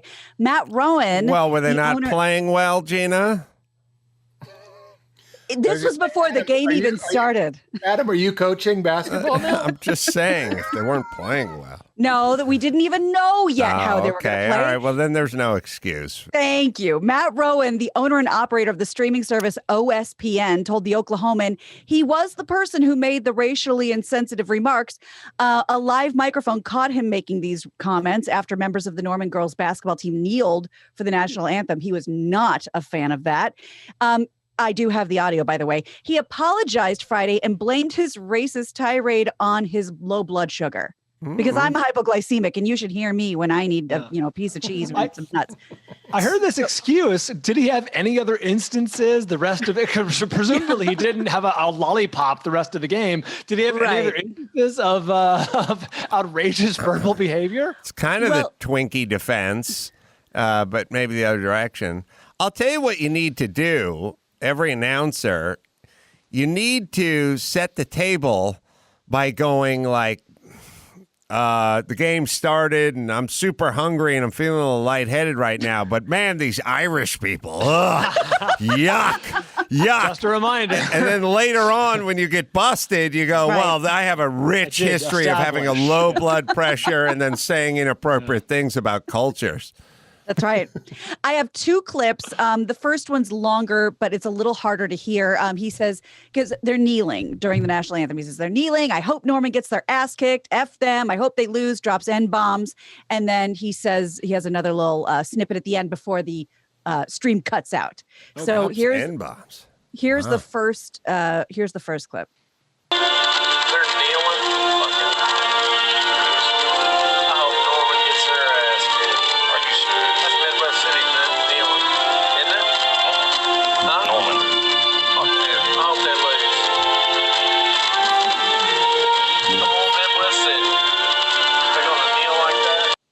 Okay, that oh God, that audio is tough to hear. But the second one is a little bit clearer, and then the audio completely drops out. Can I say why are we playing it? Because this is news, man. In honor of Pete Holmes. In honor of news. Well, I say, why give him a bigger platform? I'll give you this. I'll give you this. And thank God, because we've all been inside for a year, this hasn't been leading the news. But whenever an active shooter starts lighting up a mall, I never give their name. So that's the one I can give you. There you go. When did he do this?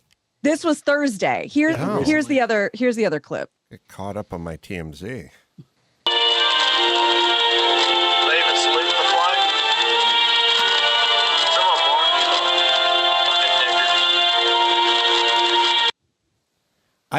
It's not audible to me. I mean, I'm wearing. All I heard was music. I'm wearing headphones. To me, the guy needs to get fired as the organist. Like that is so pitchy, dog. Is that a Randy Newman? No, Randy Jackson. Randy Jackson, yeah. I like Randy Newman better. Come on, tall person. I've been Tall watching a lot of people Toy got Story. no references. Tall people got bad references. Tall people can't separate the Randys. They hit their head on jams. Oh, sorry.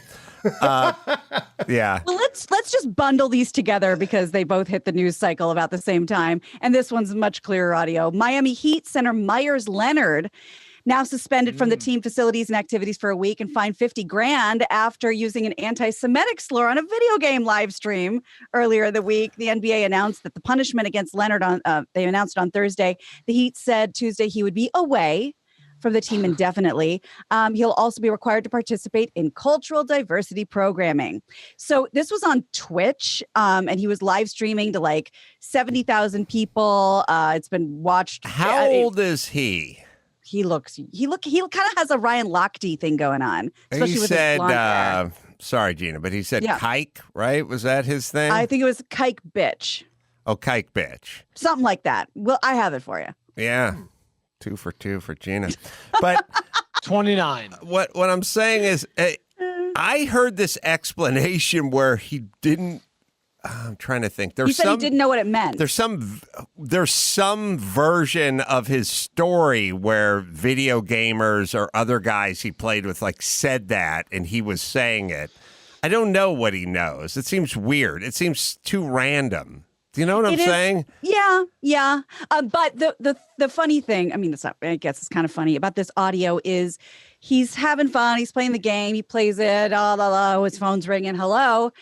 And then you kind of somebody is on the phone explaining to him what just happened. And you kind of see the light go out in his eyes. And then he says, my wife needs me. I got to go. So we don't often see the moment where somebody's, floor drops out of their heart. Right. But, that's the audio you play. That's right. That's the story. Here we go. Let's show you. Let's go, baby. Fucking cowards. Don't fucking snipe me, you fucking kike bitch. I just dropped that on my head. That didn't even go to fucking... anyways. Oh, no, they're not. Then here comes the phone. Yep. Why is his hair white? Oh, that's the Ryan Lochte part. Hello? This is Having Alan explained to him. Dershowitz. He realizes there's a problem, and now he gets back on the mic. What is... Yo, my wife needs me. She just called me. I gotta roll, brother. GG's. Okay. Hey, What? GG about that. What do you think? Yep. What game is he playing? Where would it have to do with Jews? Like, Well, there is Like the opponent, probably. there is a World War II game. What's that one? yeah, but that wasn't. I don't think that was it. No, Call of Duty or He something. gets to the guy who's announcing the women's basketball game doesn't get out of it because there's a context. He gets to go, I didn't know what I was saying, because he's the people that he's referring to aren't involved in the game per se.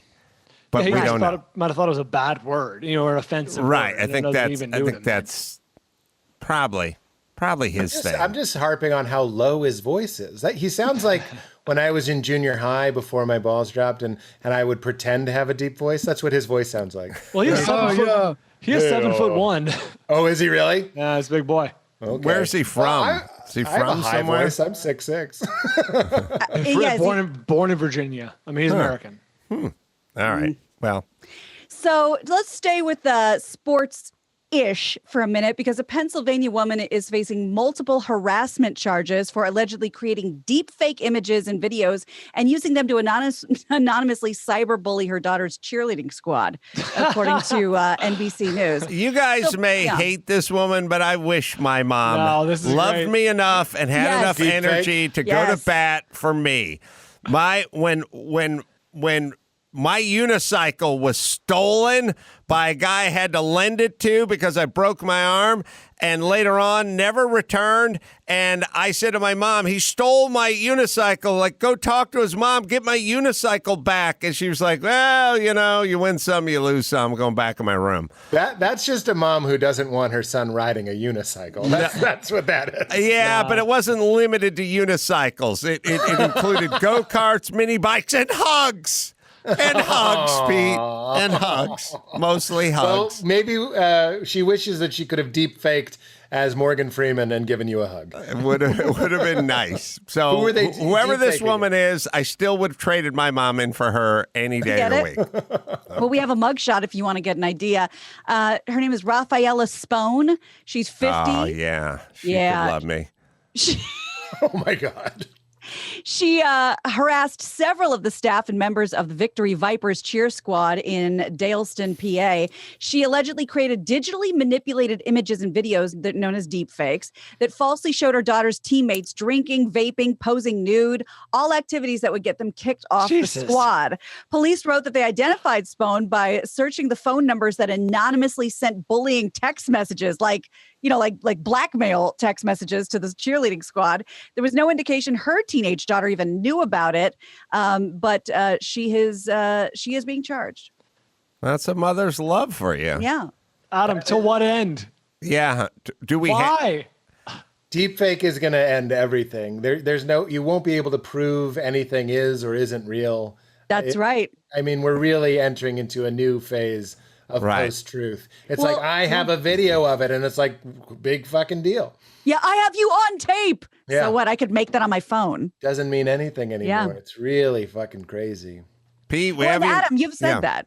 Yeah, well, my kind of thing was we're either going to be in deep fake territory, which I guess we're at now. My feeling was there will be a recording of every human trying to run for a public office saying something racially insensitive or nasty or whatever, and then every woman is going to have some bootleg porn version of them taken by their ex-boyfriend. And the internet, it'll be such saturation, it'll be like, we can't judge you and your herpes if everyone has herpes. Yeah. You know what I mean? It'll just be that. And what's weird is some people will get away with real things, like they really did do it, and they'll be like, it was a deep fake because seeing isn't believing anymore. It's pretty frightening, actually. How long has deep fake been around? Have you seen the deep fake of The Irishman? It's so good. You know how in The Irishman, you gotta watch it. The Irishman got some heat for not having the best CGI on young De Niro. Yeah, making him 30 years younger. And then somebody online, if you look on YouTube, they did a deep fake of young De Niro on De Niro, and it is perfect. It's so good. I wish Scorsese would see it, and I think if he did see it, he might say, it's a digital release. Let's just re-upload. We'll redo it like this. Well, George Lucas, the movie. Well, yeah, I don't know what that means. Well, they'll redo it like Star Wars. They'll an updated version. You gotta see it. It looks like Robert De Niro's 25 years old. It's insane. That's incredible. Have you guys heard of? And Pete, probably if anyone has, you have. Have you heard of Fred Sassy? Could this technology be integrated into blowjobs? Oh. I do think in the future, I could see a world there's going to be a porn world where you're like, anybody you want. That's just going to be. Honey, I need you to wear this green sock on your head with the ping pong balls glued to it. Yeah. What's the occasion? You want me to pretend to be like Kermit the Frog or something? Yeah. Well, do you remember we're watching Gwyneth Paltrow in The Sliding Door? Oh, I love that movie. Yeah, me too. Big time. So you want me to wear like a slinky green outfit and like call myself just a balaclava, I think we call it. Just a hood. Just a hood. Just a green hood with the ping pong balls on it. But Oh, you can breathe. There'll be a hole. Oh my God. Right. You'll be able to breathe. What does this have to do with Gwyneth Paltrow? That movie, it's so sweet. It just kind of gets you revved up, and then you want me in this skin tight little green number. Remember how I was copiously videotaping the screen? Yes, I thought that was so sweet. You love rom-coms. Yeah, I got an app. Anyway, could you put the green sock on your head, please? I guess. It's tight. It's tight in here. Yeah, that's what I said. I put the hole in there. You can breathe. Yeah. In the logic of this riff, though, Adam, you're going to get a blowjob from a green hooded anonymous face so that you can then deep fake it and enjoy it later. In my world, Peter, I was somehow going to use my phone and the movie projector setting to actually cast it upon her face. Like I was going, or maybe I would just hold the phone up and stare through the screen on the phone that digitally converted this. Well, they're making those glasses. Like there's going to be Apple glasses and stuff. I wonder if there will be real time. Like, you know how you do on Snapchat, you can put filters on people. Sure. I bet you can put filters on people in the real world, which will be your strange BJ fantasy. You'll just have to wear a $700 pair of glasses. Okay. Well, I can do it. Honey, you can take the sock off your head. Oh, thank God. I got these, Ray-Bans. Woo, it's so bright in here. Oh, no, I only have the one candle burning. That's the only light we have. But that must be like a 2-wicker or something, man. Because you're right. It does have 2 wicks. Yeah, I'm really sensitive. I'm just going to put on these Wayfarers here. God, I hope you don't have glaucoma. Yeah. Hold on. Let me scroll through here. Halle Berry. Gwyneth Paltrow. What are you talking about? Scroll through. Ray Don Chung. How did... shit, I'll get into that later. Are we going to watch Soul Man this weekend? Yeah. Let's see. Okay. Paltrow era. Let's see. Ooh, Suzanne Summers. Nice blast from the past there. Let's see. Ooh, all of Charlie's Angels. Is that original cast or is that... That just get started. Let me just see if I can dial these shades in a little bit here, sweetie. Oh, okay. Mm-hmm. Let's see. I got the Landers sisters. Ooh, Barbie twins. I don't know how to pull the twins off. Is your sister in town? Yeah, actually. She's been visiting my mom for a couple of days. Do you want to get together, go do lunch? Yeah, I want to do something. Could you ever swing by? Well, I mean, not right now. We're getting frisky. Kind of stuck on the Barbie twins here. All right, yeah, I'm just going to move on to, let's see, Roberta Flack. That's a lot of range. Just get started. Let me just kind of see if I can find my way here. Okay. Yeah. Let's see. I'm going to do a dance, and I'm going to do it all backwards, so it's more mysterious. I'm going to cover my hair over my face so you can't see me, so it's mysterious. No, I need you kind of at 12 o'clock, you know. I got your 6. Oh. Okay. Oh, so honey, you are so sweet. You still love this face. Yeah. Yep. As long as it looks like Susan Anton, circa 1979. How's that? Oh, shit. Bad. Hold on. I got to get some batteries. Do we have those hearing aid sized batteries downstairs in the everything drawer?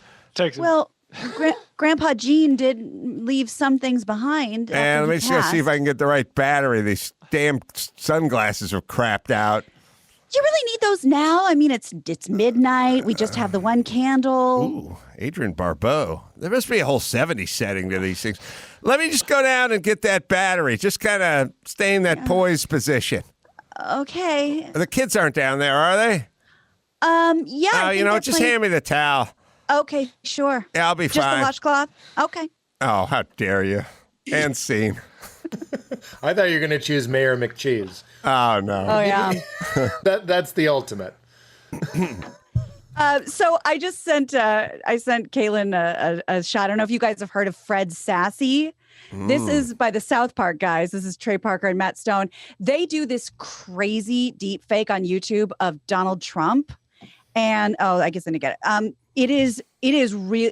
I'll just hold it up to the screen. That's Fred Sassy. and he's like a very sassy anchor man. And the mouth moves, the face moves. It is hilarious, but it's also eerie, the things that you can do with these deepfakes. And are we going to need celebrities anymore? Are we going to need networks anymore? Or who cares if whoever dies will just will have their image for the rest of Changes eternity? the game for Cameo for sure. Yeah, if Gene Kelly can dance with a Hoover vacuum, we're there. Right, we're there. I think they're going to be going the opposite direction, where like maybe the next generation of moviegoers will want to be in the movie. So they'll be wearing glasses and one of the characters will deepfake their face. So it's like, I think kids will go like, what do you mean you watch movies that you're not in? That's absurd. Like, why would I care about a bunch of people? But if you're in the movie, you're like, oh, this is a good movie, I'm in it. I think that's what's going to happen. Interesting. I'm the Philip K. Dick of my time. All right, let's bring it home, Gina Grad. You got it. I'm Gina Grad, and that's the news. Gina That was the news with Gina Grad. Is deep fake a little on the nose as a title goes? You know what I mean? I feel like it's a little on the nose. Yeah. It's just really phony. Yeah, that's the only thing that'd be more on the nose than deep fake. Really phony face technologies. And then, how long has deep fake been around?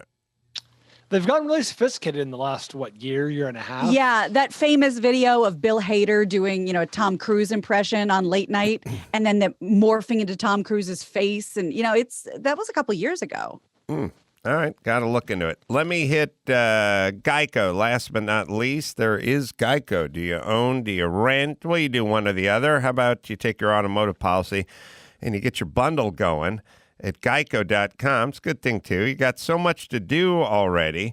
You go to geico.com, get a quote, see just how much you could save when you bundle at Geico. That is geico.com.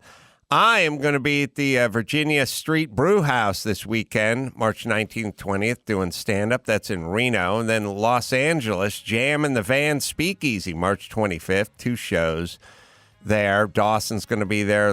Chris Loxey's going to be there playing. And Adam Ray's going to be playing there as well. I love Adam Ray. Such a sweetheart. Zany's April 14th. By the way, I'll be doing some stand-up there. Oh, we're doing a live podcast there in Nashville. Pete Holmes, You Made It Weird with Pete Holmes, available on Apple Podcasts and Spotify. The website, PeteHolmes.com, and shoot him a tweet at Pete Holmes. Always a delight, Pete, and always hilarious. Man. When you're in Nashville, look in the green room. Last time I was there, this is true, I was dancing because I was excited to go on. And like a jackass, I hit my head on the wall and started bleeding everywhere. So I autographed the bloody spot on the wall. So look for that in the green room. I shall look for that at Zany's, Nashville. Until next time, Adam Carolla for Pete Holmes, Gina Grad, and Paul Bryan saying mahalo.